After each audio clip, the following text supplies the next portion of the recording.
partisipasi untuk membantu memperbaiki jalan yang rusak oleh karena mereka. Nah, kita tegaskan, silakan buat jalan sendiri dan jangan lewat jalan provinsi. Memang kalau kita lihat kepentingan infrastruktur darat di Kalbar ini besar, Pak. Apa aja sektor yang kemudian harus ditingkatkan? Bagaimana kemudian cara mencapainya? Kalau saya kalifikasi kemarin dari perubahan itu tidak sampai 200. Karena kita menargetkan bahwa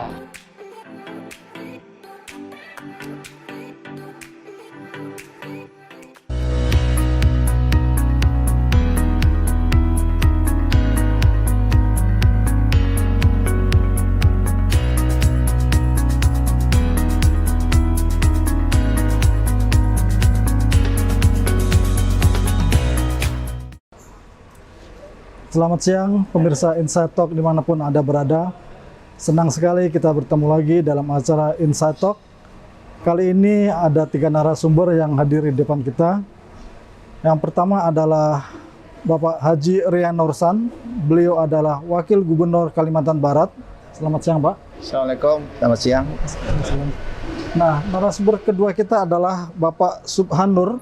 Beliau adalah anggota fraksi Nasdem dari anggota DPRD Kalbar. Selamat siang, Bang Haji Subhan. Assalamualaikum warahmatullahi wabarakatuh. Waalaikumsalam warahmatullahi wabarakatuh. Nah, narasumber kita adalah Bang Rofi Fatur Rahman.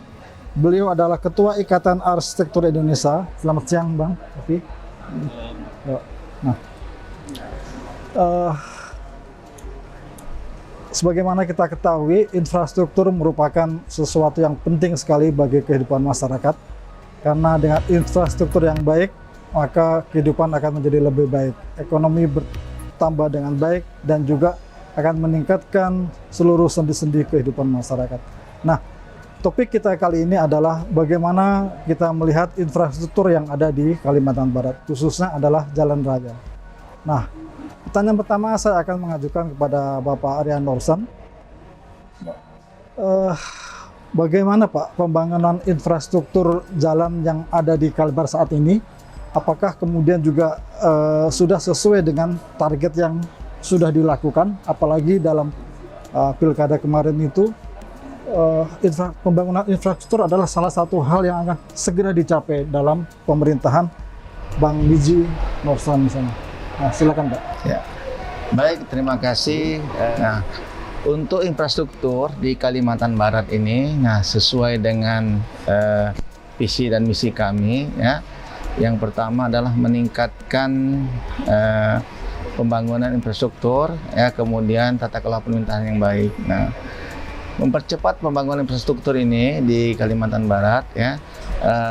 Pada saat kami dilantik pada tanggal 5 September 2018, nah kondisi infrastruktur yang ada di Kalimantan Barat ini, nah itu masih di posisi jalan mantap, ya, masih di posisi 49,2%.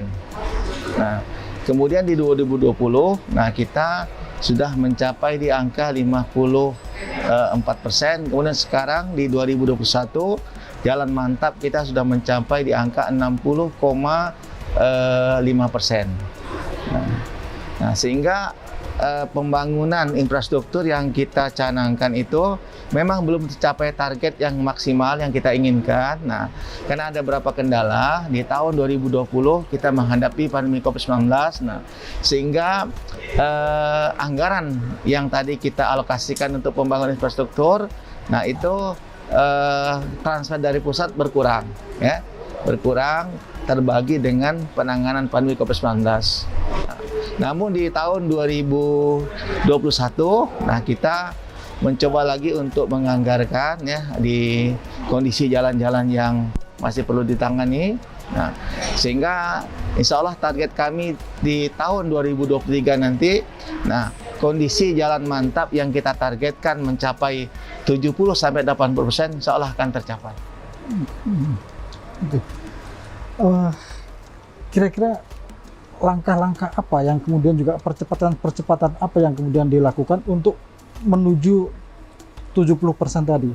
Karena sebagaimana kita ketahui 2024 2014 misalnya, terus juga 2015, 2016, 2017 itu jalan mantap tuh sekitar 80% sampai 83%. Nah, sekarang cuma 49, 50, kemudian target 60%. Ya. Nah, begini. Nah, kita melihat ke belakang tadi ya, yang dikatakan jalan provinsi nih kan, yang kita tangani, yang kita bicarakan jalan provinsi ya, statusnya jalan provinsi. Nah, jalan provinsi ini kan setiap tahunnya biasa ada perubahan ya, karena tadi misalnya jalan kabupaten berubah menjadi jalan provinsi sehingga volumenya bertambah. Nah, volumenya bertambah. Nah, tadi ditanyakan bahwa target kami dan berbagai macam cara untuk mencapai 80% jalan mantap itu ya di akhir jabatan kami. Nah, yang pertama, kita bekerjasama dengan pemerintah kabupaten kota ya. Kabupaten kota ini supaya fokus penanganan pada jalannya masing-masing, jalan kabupaten ya. Nah, kemudian kami jalan provinsi, ini berkolaborasi, bekerjasama dengan pihak swasta yang kebetulan jalan provinsinya misalnya dilalui oleh perkebunan sawit ya. Nah, ini kita minta bekerja sama ya, kita sama-sama menanganinya. Jadi dari pihak swasta, dari pemerintah sama-sama membenahi jalan yang dilalui oleh perusahaan dan juga sebagai jalan provinsi. Nah, sehingga dengan demikian target kita akan bisa tercapai. Nah, saya pindah ke Bapak Subhan. Sebagaimana kita ketahui, Pak, pembangunan infrastruktur segala macam juga butuh adanya dukungan dari legislatif misalnya, terutama dalam masalah penganggaran. Nah, kemudian bagaimana sikap legislatif sendiri melihat kinerja atau melihat capaian-capaian sudah diperoleh oleh pemerintahan Pak Sutarmiji dan Rian Nursan ini, Pak? Assalamualaikum warahmatullahi wabarakatuh. Yang saya hormati Wakil Gubernur Provinsi Kalimantan Barat, Bapak Haji Rian Nursan, pengamat publik, khususnya kebijakan infrastruktur dari Insight sebagai media online, mengenai kebijakan yang dilakukan oleh legislatif.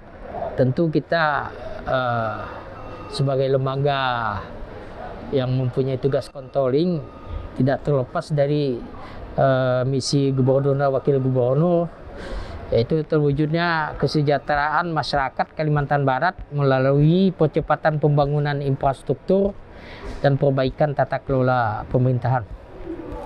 Kalau kami dari legislatif, bahwa kita terus mendorong adanya perubahan-perubahan anggaran yang harus dicapai dari aspek target yang menjadi janji politik nih Pak Wakil, karena tertuang dalam RPJMD yang telah direvisi.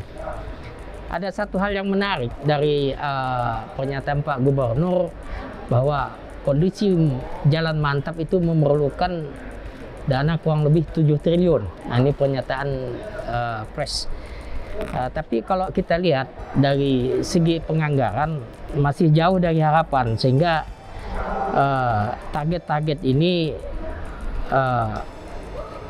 saya yakin ya mudah-mudahan bisa tercapai dari aspek-aspek ini, karena kalau 3 tahun anggaran kita lihat belum sampai 1 triliun ini anggaran yang di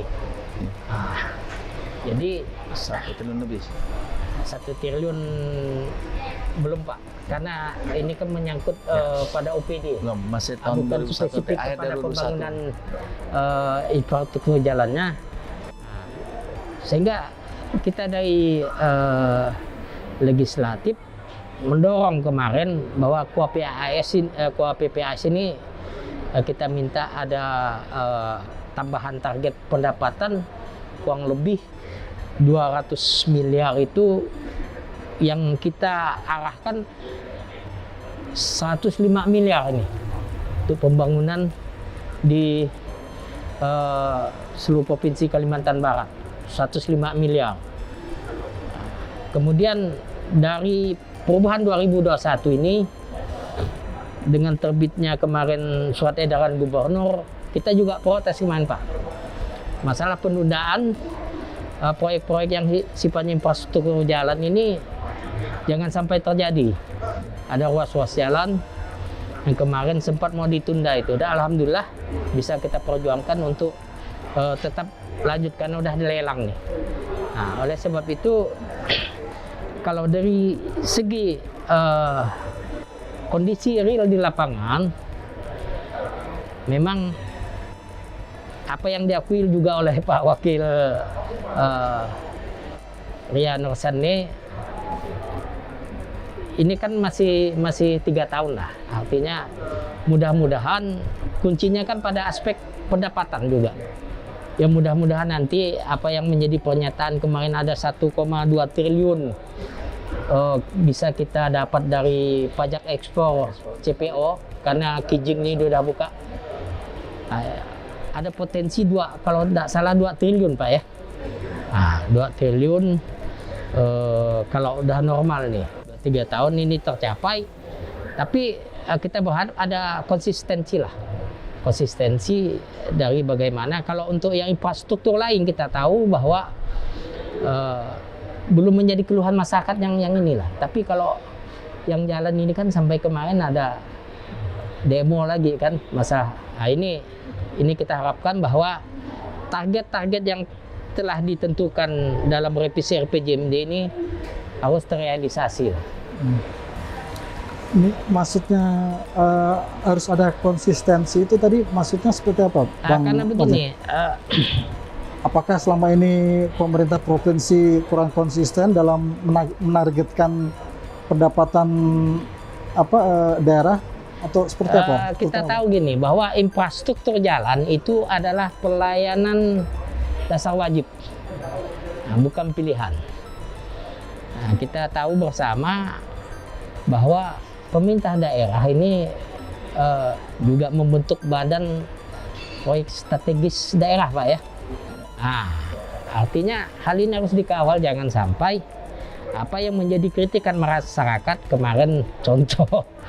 Karena ini kan nyelonong masuk tengah di RPJMD ini, termasuk pembangunan ini sempat juga di ini. Artinya konsistensinya kalau janji politik 80% itu ini kan tidak terlepas dari politik anggaran yang bisa ini. Karena alhamdulillah ini apresiasi juga lah kan, Pemda provinsi ini ranking 2 setelah Bali ya masalah transparansi. Ini kan sesuatu juga yang karena RPJMD ini bisa di ini kan, kita lihat apa yang menjadi target. Artinya jangan sampai bahwa dari aspek penganggaran nanti jangan sampai target-target yang telah ditentukan ini tidak tercapai karena dilakukan juga sesuatu pembangunan yang bukan juga tidak penting-penting sih. Artinya jangan sampai menjadi suatu kritikan publik ke depan, bahwa konsistensi ini juga harus kita lakukan lah. Karena yang menjadi umpamanya gini, rumah sakit Sudarso target 2 tahun sampai sekarang 3 tahun belum selesai masih. Terlepas dari apa yang menjadi masalah di intern kan, ini kan janji politik juga. Terus jalan, kemarin kan jalan Simpang tuh, Simpang Polda, sampai sekarang belum. Termasuk infrastruktur jalan yang menjadi janji politik Pak Gubernur lah kan kemarin.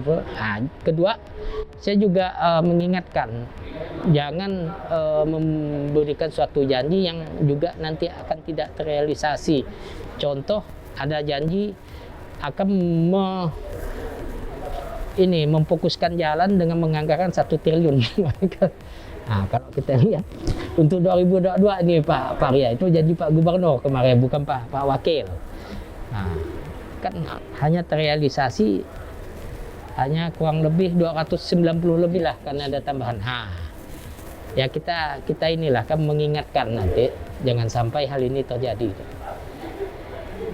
Kembali pindah ke Bang Rofi.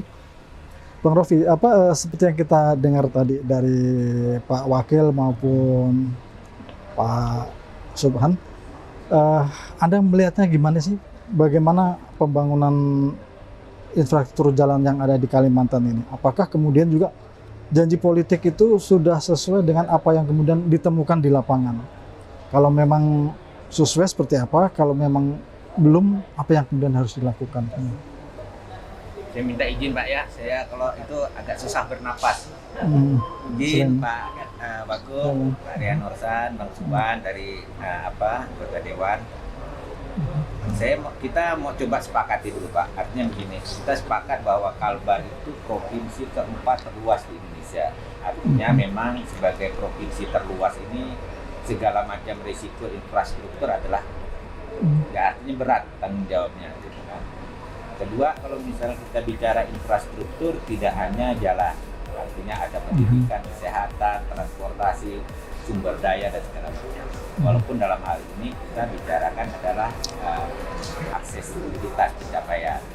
Oke. Kalau kita melihat memang dari tahun 45 kemerdekaan sampai sekarang, jalan darat kita itu kalau emang tadi pernyataan Pak Rian Norsan itu sampai 59 Pak ya kita kan. Artinya 59 ini adalah pencapaian di luar kualitas jalan mungkin ya kan, kualitas jalan yang bagus, kualitas jalan tanah, aspal segala macam. Artinya kita baru pada angka kuantitas, sedangkan pada angka kualitas kita mungkin masih jauh. Di satu sisi sebenarnya kalau saya melihat ada satu potensi Pak. Potensi artinya kita punya transportasi sungai. Karena ya kita tahulah sebagian besar desa-desa atau secara historis desa kita itu mungkin sekitar 90% dapat dijangkau oleh sungai, ya kan? Nah ini yang seringkali menjadi pertanyaan kita. Artinya oke, jalan darat mungkin kita pressing, di satu sisi ya jalan sungai supaya aksesibilitas pencapaian masyarakat itu harusnya beriringan juga diperhatikan juga lah istilahnya. Jangan sampai artinya hanya gara-gara akses darat kita tidak bagus, infrastruktur ataupun fasilitas lainnya terhambat juga. Karena saya sepakat dengan Bang Suban, artinya infrastruktur ini adalah alat untuk membantu menaikkan indeks manusia, ya kan? Artinya indeks prestasi masyarakat dan segala macam. Jadi di situ artinya pembangunan masyarakat. Layanan saya sepakat. Artinya memang kalau misalnya kita hanya terpaku kepada jalan darat nih Pak, artinya kasihan masyarakatnya. Saya hanya cerita sedikit Pak, mungkin tahun yang lalu saya diminta pusat itu masalah sekolah-sekolah Pak. Saya keliling sampai ke Ambalau, Sarawak gitu kan, tidak ada jalan darat, ya kan. Orang Ambalau malah mengingatkan ini kampungnya Pak Norsan. Oke lah, artinya pada kabupaten tersebut juga akses satu-satunya memungkinkan adalah jalan sungai. Walaupun saya dengar ada sedang rintisan jalan darat segala macam, tapi banyak masyarakat pesimis itu nggak mungkin dalam waktu dekat selesai. Artinya menunggu jalan darat selesai, artinya fasilitas yang lain jangan terhambat gitu kan. Artinya itu permasalahan kita. Jangan, kalau saya melihatnya kenapa infrastruktur kita ini terlalu asik dengan jalan darat, ya di satu sisi jalur sungai ini justru kita tinggalkan. Walaupun banyak kritikan jalur sungai lebih mahal segala macam, tapi pelan-pelan kan bisa sambil beriringan Pak, ya kan? Ini dijalankan, terus jalan darat gitu kan. Mungkin itu sementara Pak. Baik. Nah, ini menarik Pak Norsan. Seperti yang dikatakan Bang Rofi tadi, kalau kita misalnya jalan ke Putu Sibo misalnya, ke Embalau apa segala macam, itu justru dulu wilayah-wilayah itu adalah wilayah-wilayah kecamatan yang menjadi persinggahan dan titik sentra perkembangan ekonomi. Justru dengan adanya pembangunan jalan-jalan, kemudian wilayah-wilayah itu kemudian tertinggalkan gitu, dan kemudian menjadi tidak ini. Nah sebenarnya di pemerintah provinsi sendiri ininya berbicara mengenai infrastruktur, juga berbicara mengenai infrastruktur jalan sungai tadi, apa yang kemudian menjadi konsep dan harus dilakukan dalam menjembatani warga-warga di pedalaman tadi untuk kemudian bisa beraktivitas dan juga kemudian mereka bisa meningkatkan ekonominya dengan infrastruktur yang dibangun tadi misalnya Pak. Nah, kalau kita bicara masalah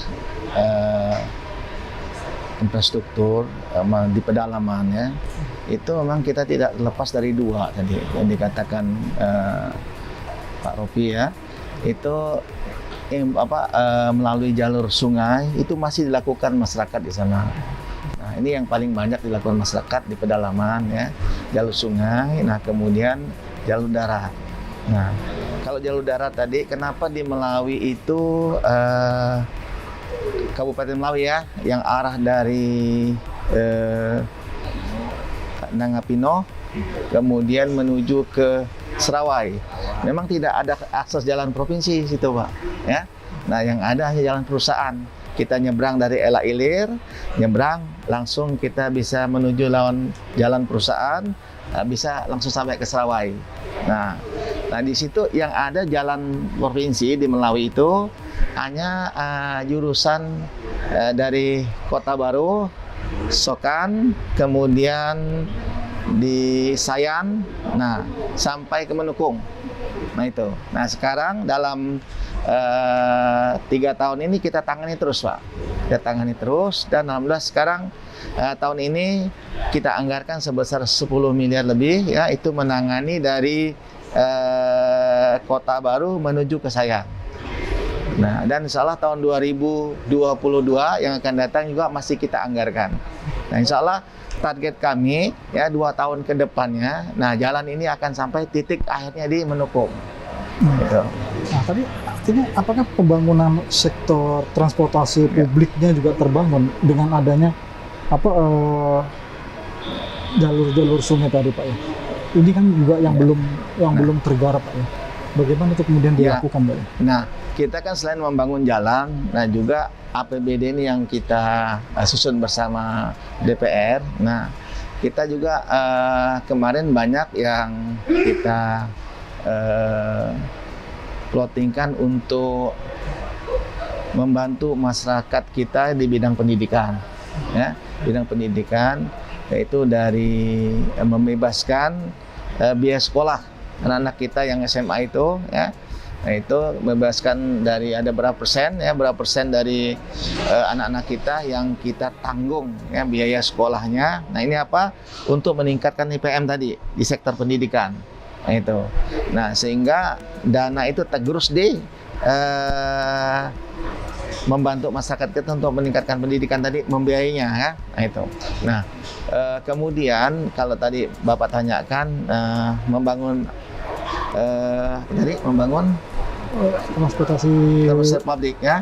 Nah, ini kita tadi saya katakan tidak hanya kita membangun jalan melalui transportasi darat, tapi juga melalui sungai, melalui dinas perhubungan. Nah, juga tetap kita galakkan juga. Nah, ini Pak. Ya. Selama ini yang juga selalu jadi polemik adalah jalan rusak karena sawit misalnya, jalan rusak karena ini, karena itu, karena itu. Nah, sekarang sebenarnya apa solusi yang kemudian bagus untuk melibatkan bagaimana pembuatan jalan, pemeliharaan jalan? Apakah swasta kemudian juga sudah berperan? Kalau belum, seperti apa mekanisme yang harus dilakukan, gitu, Pak? Nah, tadi sudah saya sampaikan ya, Pak Ketua Komisi 4 ya, DPR Provinsi Kalimantan Barat dan Bung Ropi. Nah, bahwa setiap jalan provinsi ya yang dilalui perusahaan, nah ini banyak kadang-kadang mengalami kerusakan ya, karena tadi tonase daripada beban. Jadi jalan provinsi kita ini kan kadang-kadang tonasenya, misalnya contoh tonasenya itu hanya misalnya 12 ton ya, rata-rata kan 12 ton ke bawah ya, ya. Nah itu. Nah kemudian oleh perkebunan ini dibebani sampai dengan di atas 12 ton. Nah, sehingga terjadi kerusakan-kerusakan. Nah, namun kadang-kala mereka ini artinya cuek. Nah, ya cuek, tidak mau bertanggung jawab lah. Nah, untuk kerusakan jalan tersebut. Nah, artinya kita dari pemerintah daerah ini mengumpulkan mereka, menyuratkan mereka. Nah, kita minta pertanggungjawaban mereka sekarang. Kalau seandainya mereka ya tidak mau berpartisipasi untuk membantu memperbaiki jalan yang rusak oleh karena mereka, nah kita tegaskan silakan buat jalan sendiri dan jangan lewat jalan provinsi. Nah itu adalah alhamdulillah sampai hari ini, nah kerjasama kita bagus dengan perusahaan-perusahaan. Tadi saya katakan kolaborasi dengan perusahaan-perusahaan untuk sama-sama kita memperbaiki. Dan ini sudah dilakukan oleh beberapa perusahaan yang melalui jalan provinsi. Nah mereka pas kebetulan di lewat perusahaan dia sampai berapa kilometer itu mereka perbaiki. Itu saja. Nah, saya pindah ke Bang Haji Subhan. Nah, tadi Bang Haji, ini pemerintah mengalami defisit sampai 200 miliar dan kemudian untuk pembangunan ke depan lagi ini seperti apa Abang melihatnya? Kita berharap bahwa pandemi COVID-19 ini bisa berakhir karena ini sangat berpengaruh pada ekonomi kita di Kalbar. Cuman alhamdulillah karena sektor kita lebih banyak di sektor pertanian perkebunan ini, jadi agak terselamatkan ekonomi Kalbar. 2020 kita tahu minus 1,68 ya. Sekarang ada prediksi kenaikan 4 lebih lah, kan dari yang ditargetkan 5 oleh pusat untuk 2022. Yang disampaikan tadi bahwa kondisi ini kalau cepat berlalu, otomatis ekonomi kita akan bangkit. Artinya tentu pada aspek-aspek pendapatan daerah juga akan meningkat. Karena kita tahu bahwa ini kan tidak terlepas dari keuangan daerah juga. Saya kurang minta deh, tolong diulangi. Tadi ada defisit 200 miliar dan mau tidak mau ini sebentar lagi nih pemerintahan 2 tahun lagi, terus juga barusan Abang bilang meningkatkan pendapatan daerah. Nah kira-kira apa aja sektor yang kemudian harus ditingkatkan, bagaimana kemudian cara mencapainya? Saya klarifikasi, kemarin dari perubahan itu tidak sampai 200 karena kita menargetkan bahwa kemarin defisit ini tinggal 50 lebih, tapi khusus kenaikan target pendapatan ini kita arahkan kemarin kepada proyek-proyek yang bakalan ditunda itu tadi. Nah, jadi tidak sampai, itu salah satu upaya kita kemarin Pak Wakil kan. Dan Senin kita juga memanggil PUPR ini, bahwa kita minta apa yang telah menjadi kesepakatan bersama itu harus menjadi satu yang harus direalisasikan. Tentu kita berharap juga karena sektor perkebunan pertanian ini tidak juga banyak berpengaruh, ada pendapatan pajak. Ini kan pajak ekspor yang selama ini kita ini kan nomor 2 terluas perkebunan sawit di Indonesia. Tapi ketidakadilan pusat ini, masa kita punya areal karena tidak ada pelabuhan internasional sehingga tidak bisa menjadi hak kita. Oleh sebab itu ya kita menyarankan lah, kita juga siap bersama-sama nanti untuk menagih pemerintah pusat terhadap komitmen-komitmen tersebut. Kalau ini bisa kita dapatkan, ya alhamdulillah lah, kan akan bisa terpenuhi juga sebagian janji-janji yang tertuang dalam RPJM ini untuk peningkatan infrastruktur jalan di Kalimantan Barat. Nah, nanti pada aspek lain mungkin Antam ini udah jalan, smelter udah jalan, karena beliau ini dulu yang perjuangkan. Saya tahu ini teman saya satu ini luar biasa, kalau sebenarnya beliau ahlinya untuk melobi-lobi pusat nih. Karena dulu Pelindo itu bersaing kita dengan orang besar, saya tahu. Dan beliau ini berhasil menempatkan di Pantai Kijing, ini luar biasa. Oleh sebab itu kalau smelter udah jadi, tentu bagi hasil pusat daerah juga akan meningkat. Ini kita harus bersama, karena nanti kalau tidak salah smelter itu 2023 operasi Antam. Ini salah satu mungkin upaya-upaya yang harus kita lakukan di Provinsi Kalimantan Barat. Dan pada dasarnya kita di legislatif nih siap tempur lah untuk membantu pemerintah daerah untuk bagaimana aspek-aspek keadilan yang dilakukan oleh pemerintah pusat ini harus kita tagih hak kita. Coba kita lihat bahwa perkebunan kita nomor 2 terbesar di Indonesia, belum lagi pertambangan boksit yang luar biasa, tapi korelasinya terhadap kemakmuran ini kan jauh ini Pak. Kan angka kemiskinan Kalbar ini masih di atas nasional. Nah, ini salah satu faktornya adalah ketidakadilan pusat terhadap pemerintah Kalimantan Barat. Nah, karena kalau untuk Kaltim itu bagi hasil batu bara itu udah bisa di ini. Oleh sebab itu masukan juga pada Pak Wakil ini bahwa kita kan udah punya perda tentang pengelolaan dalam perkebunan dan pertambangan ini. Nah, cuman dari aspek teknisnya nanti kita minta payung hukum supaya OPD ini leluasa. Udah berjalan sebenarnya. Kita juga monitoring dari Kabupaten Sambas, terus Melawi, terus Sintang. Nah, yang dilakukan oleh ini baru perkebunan, tidak pada pertambangan belum Mas ini. Perkebunan, pergubnya Pak. Nah, karena sampai sekarang pergubnya tentang yang pengelolaan jalan ini belum. Nah, supaya nanti ya kita akan punya payung hukum yang jelas terhadap pelaksanaan kebijakan ini. Baik Pak. Nah, saya pindah ke Bang Rofi. Bang, tadi ada 2 poin menarik yang dikemukakan oleh Bang Haji Subhan misalnya. Bahwa ada ketidakadilan yang dilakukan pemerintah pusat terhadap pemerintah daerah. Salah satunya adalah bagi hasil palm oil tadi misalnya, pajak segala macam. Dan itu penting karena dengan adanya penghasilan itu juga bisa meningkatkan IPM Kalbar. Nah, kemudian sekarang ini sudah mulai ada pelabuhan Kijing ya. Nah, bagaimana itu kemudian ke depan Kalbar sendiri juga mandiri atau bisa mendapatkan hak-haknya sebagai pelabuhan ekspor yang langsung menyebar kemana aja?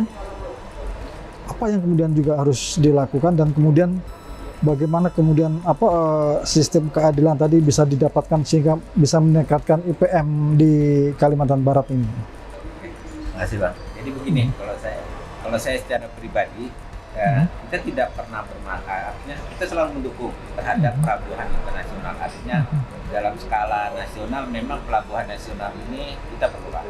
Mau titiknya di mana terserah, ya kan? Cuma memang yang menjadi permasalahan berikutnya adalah ketika pelabuhan ini sudah berdiri, kembali akan menjadi pertanyaan apa yang dampak untuk masyarakatnya kan itu Pak.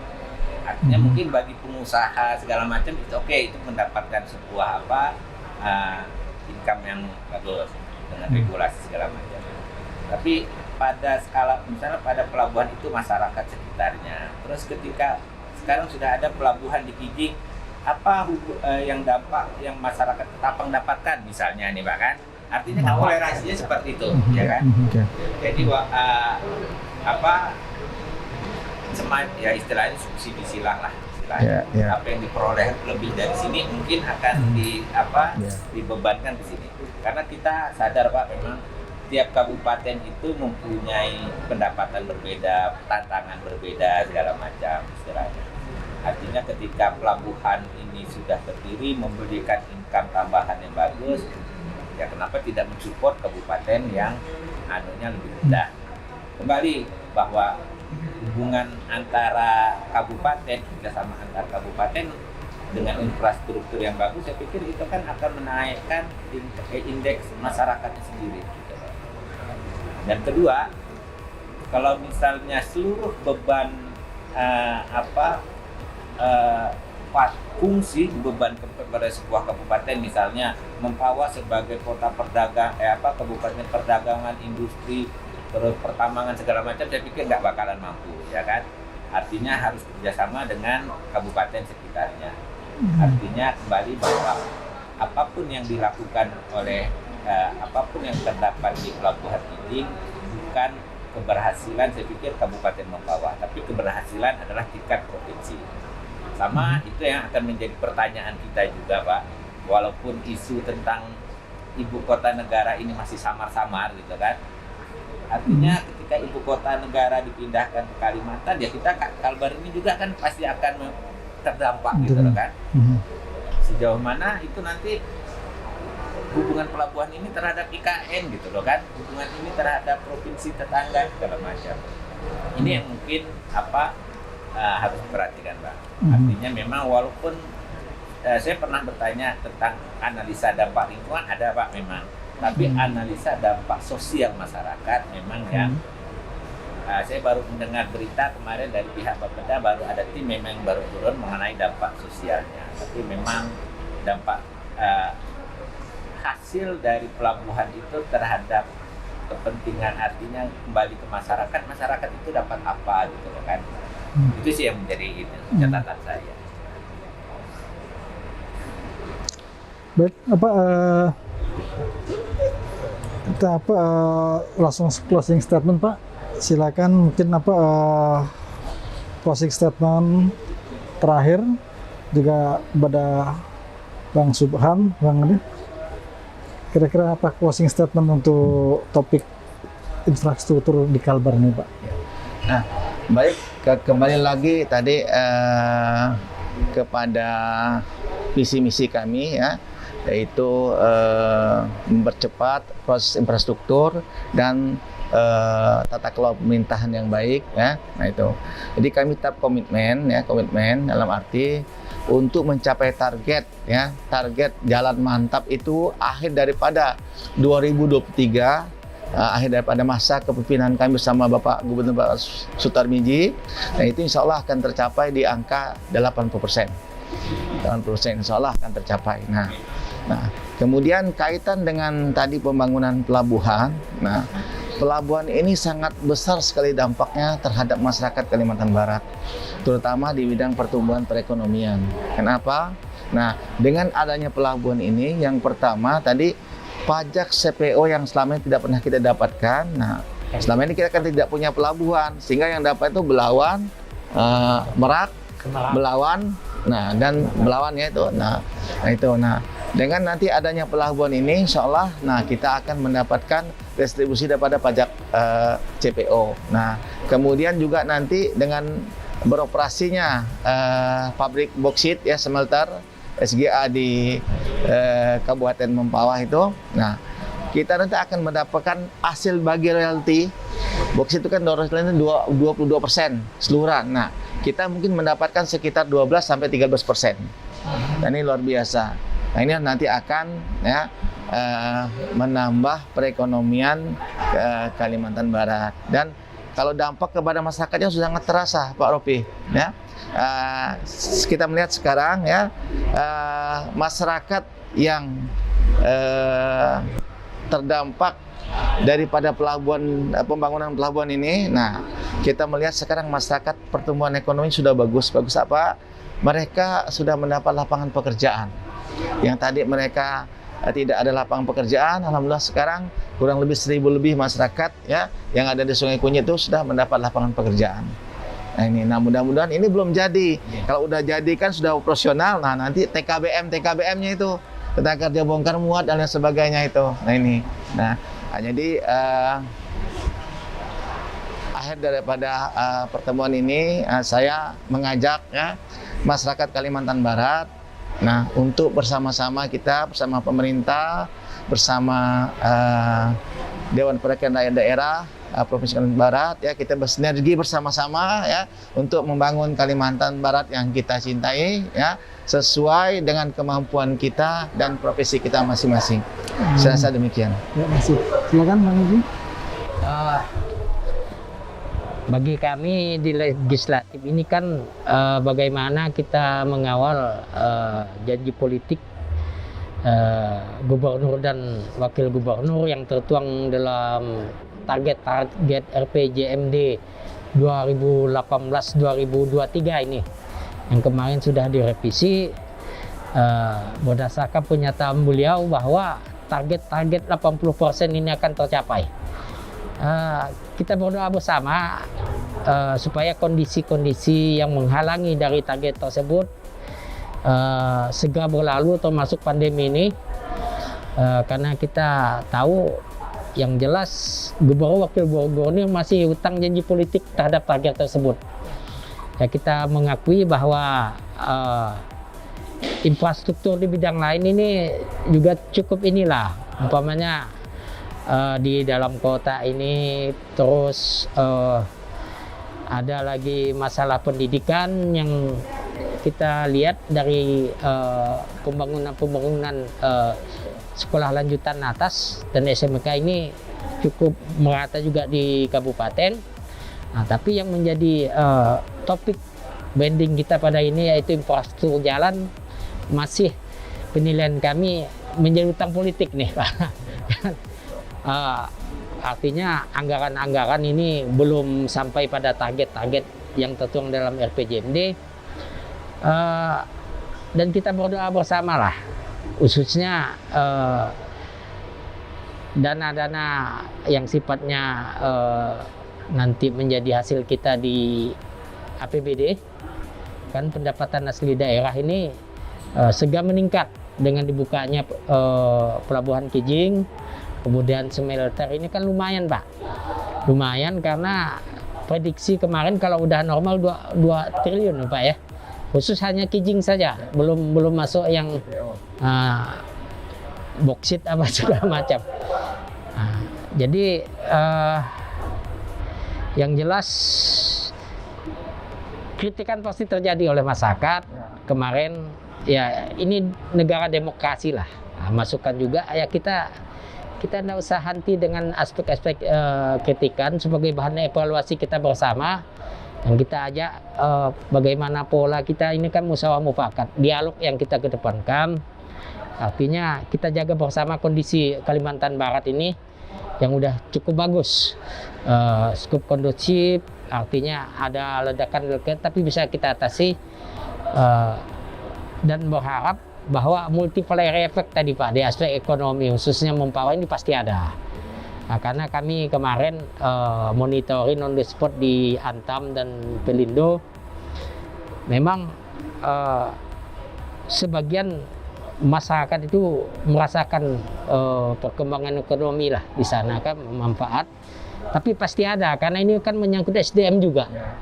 Satu hal yang menjadi tugas pemerintah daerah bagaimana membangun SDM sehingga apa yang diperlukan oleh Pelindo atau ini bisa terpenuhi sehingga masyarakatnya bisa bersaing dengan masyarakat luar untuk apa suatu pertambangan atau pelabuhan, tapi tidak bisa memberikan satu efek ekonomi yang cukup signifikan pada masyarakat. Ini yang kita harapkan nanti tugas pemerintah daerah adalah bagaimana membangun sumber daya manusia sehingga bisa bersaing. Nah, kelemahan kita ini kan di Kalbar begitu. Artinya coba lihat perbandingan kita punya universitas dan perguruan tinggi yang ya kalau Untan ini cukup lama dan aspek, tapi SDM-nya kurang bersaing. Contoh tenaga yang secara mempunyai keahlian khususnya di perusahaan-perusahaan sawit itu, coba lihat ada enggak orang asli Kalbar ini bisa dihitung dengan jari yang menjadi JM di pusat-pusat. Nah, ini kan suatu tantangan kita juga. Artinya kita jangan nanti pada aspek pembangunan, tapi kita belum siap padahal nilai saing ini diperlukan. Oleh sebab itu kita berharap optimisme ini harus kita lakukan. Pernyataan beliau bahwa sanggup memenuhi target RPJMD sampai 2023 ini, yang jelas kan kalau ini berhasil pada target RPJMD kan pasti beliau ini pasti mau 2 periode lagi ini kan. Nah, ini kan juga dukung politik nanti. Artinya ya jangan kita ini karena kita harus optimis. Nah, tapi kita sebagai suatu lembaga yang mempunyai hak kontrol tentulah ada kritikan dan evaluasi sebagai masukan untuk keberhasilan program beliau. Jadi closing statement kita adalah kita optimis dalam membangun Kalimantan Barat ke depan. Ya mudah-mudahan nanti multiplier efek kalau pemindahan ibu kota ini berjalan langsung, pasti besar pengaruh ekonomi bagi masyarakat Kalimantan Barat. Dan target jalan yang diharapkan masyarakat sesuai RPJM ini bisa terrealisasi. Demikian, terima kasih. Ya, makasih Bang. Silakan Bang Rofi untuk closing statement Bang. Terima kasih. Jadi saya boleh 3 hal mungkin untuk closing statement saya. Yang pertama mungkin kalau kita berharap Pak bahwa visi misi RPJMD pada periodenya Pak Midi sama Bang Maulana ini adalah bagian dari pembangunan kita jangka panjang. Artinya sesuai sudah dengan RT RW yang kita amanatkan bahwa periode ini harus memberikan solusi sekian persen, misalnya kan infrastruktur jalan darat yang terselesaikan, yang diperbaiki segala macam. Artinya jangan sampai menyimpang, karena kalau menyimpang artinya kita harus memulai sesuatu dari awal lagi. Itu yang pertama.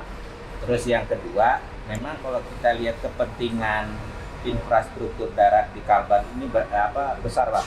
Pertama, kita jalur internasional ke Kucing segala macam sudah jalan. Kedua, antar provinsi sudah tembus.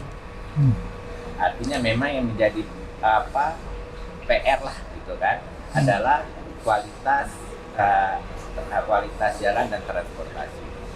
Dan mungkin dalam kesempatan ini juga kalau saya boleh mengusulkan, kita itu kelemahannya itu di rest area kita nggak ada Pak.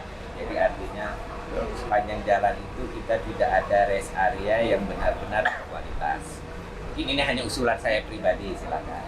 Terus yang terakhir adalah ketika kita membangun jalan darat, saya berpesan jalan aksesibilitas sungai laut ini tolong jangan dilupakan Pak. Itu aja Bang. Baik. Terima kasih. Assalamualaikum warahmatullahi wabarakatuh. Waalaikumsalam warahmatullahi wabarakatuh. Ya, demikianlah pemirsa Inside Talk dimanapun Anda berada. Diskusi kita kali ini, bagaimanapun juga infrastruktur sangat penting bagi masyarakat, dan karena itu pembangunan infrastruktur harus terus dijalankan.